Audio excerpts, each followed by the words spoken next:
Kung nahulog ka, nagkakakit doon ha. Paano pag nahulog ikaw? Sasagot ka pa dyan? Kanina sinusubukan ka, ayaw mong kumain. Ha? Ano?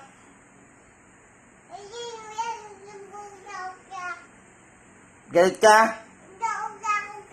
Galit ka ba? Galit ka? Huwag ka nakakit doon ha? Ha? Sumagot dito ka, sakay ka tumingin. Ba't galit ka? Sabi ko nga huwag ka nakakit doon eh. Kulit-kulit mo ha? Di ba dumedi ka na?